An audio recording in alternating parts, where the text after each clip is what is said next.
بسم اللہ الرحمن الرحیم قال النبی صلی اللہ علیہ وسلم الکیس من دان نفسہ وعمل لما بعد الموت والعاجز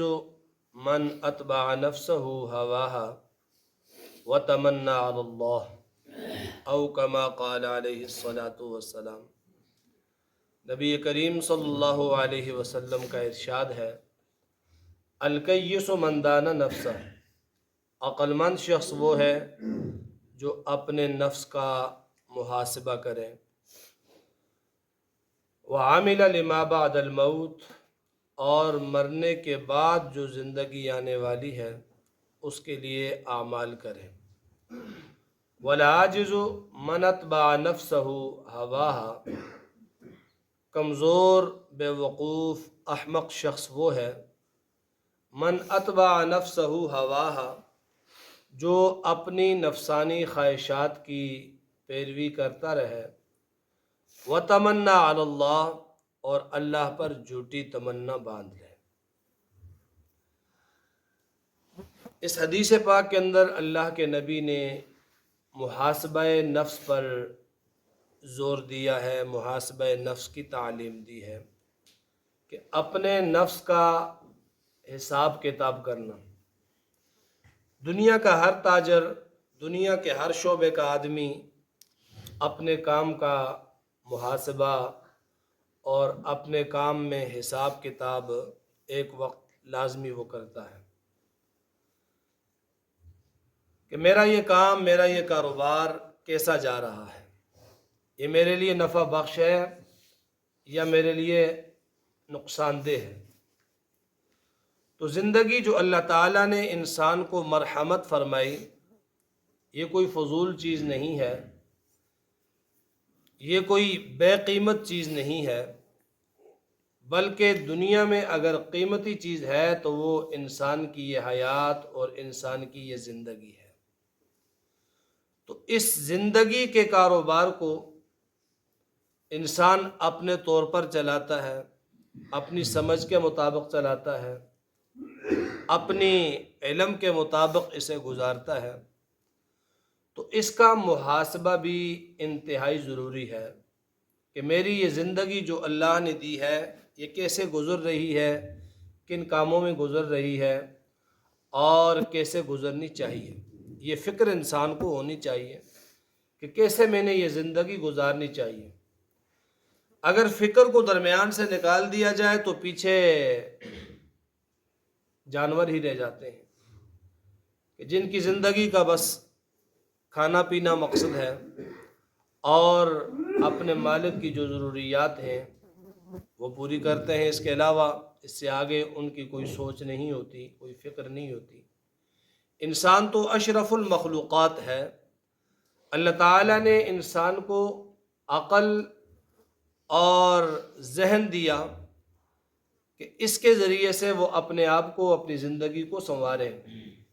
تو اس لیے اپنی زندگی کا محاسبہ کرتے رہنا چاہیے، انتہائی ضروری ہے۔ حضرت عمر بن خطاب رضی اللہ تعالیٰ عنہ فرماتے ہیں، حاسبوا انفسکم قبل ان تحاسبوا، اپنے نفس کا محاسبہ کر لو پہلے اس سے کہ ان تحاسبوا، تمہارا محاسبہ کیا جائے۔ وہ محاسبہ تو ہوگا، وہ اللہ تعالیٰ محاسبہ کریں گے، وہ تو لازمی ہونا ہے۔ تو فرمایا کہ اس بڑے محاسبے سے پہلے حاسبو، تم اپنا محاسبہ کر لو، خود بھی اپنا حساب کتاب لے لو۔ اس لیے کہ انسان کو اپنے اعمال کے متعلق سب سے زیادہ علم ہوتا ہے، انسان کیا کرتا ہے اور اس نے کیا کام کیے اور یہ کیا ارادے رکھتا ہے، تو اس کا انسان کو اچھی طرح علم ہوتا ہے۔ تو فرمایا کہ حاسبوا انفسکم، اپنے نفسوں کا محاسبہ کرو، قبل ان تحاسبوا، پہلے اس سے کہ تمہارا محاسبہ کیا جائے۔ وزنوا قبل ان توزن علیکم، حضرت عمر رضی اللہ تعالیٰ عنہ کا جو دوسرا جملہ، وزنوا، اپنے اعمال کا وزن کیا کرو، اپنے اعمال کو تولا کرو، اپنے اعمال کو پرکھا کرو، قبل ان توزن علیکم،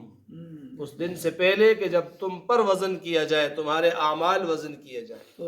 اور سارے اعمال تولے جائیں گے۔ قیامت کے دن ہر انسان کا ہر عمل تولا جائے گا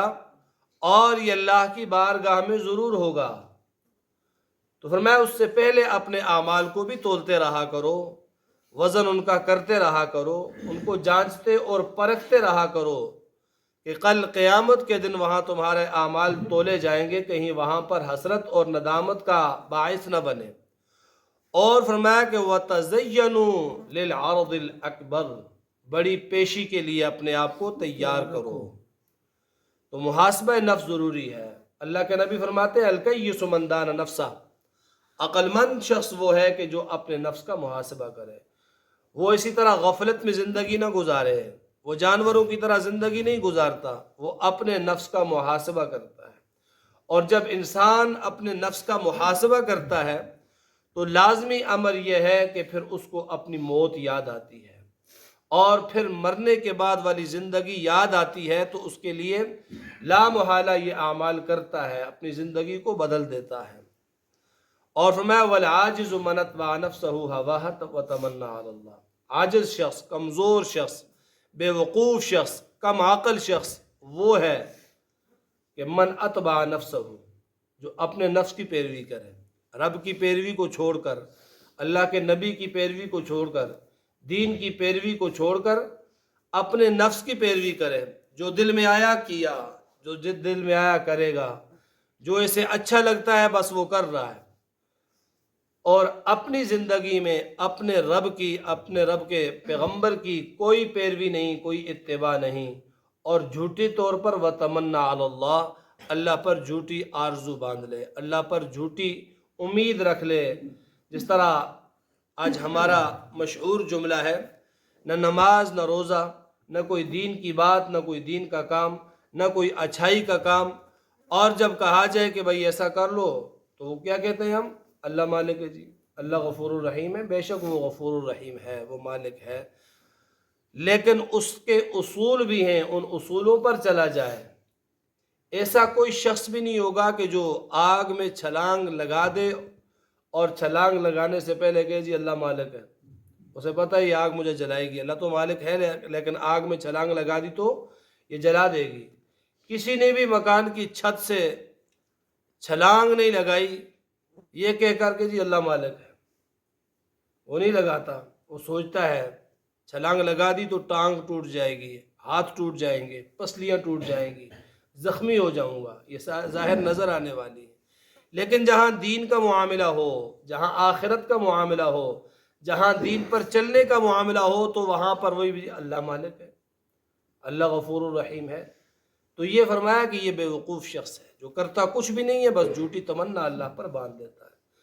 تو یہ وقت محاسبہ کیا ہے، ہم سب کو اپنے اپنے گریبان میں جھانکنا چاہیے، اپنے اعمال کی پڑتال کرنی چاہیے، ہم کیا کر رہے ہیں، ہمیں کرنا کیا چاہیے،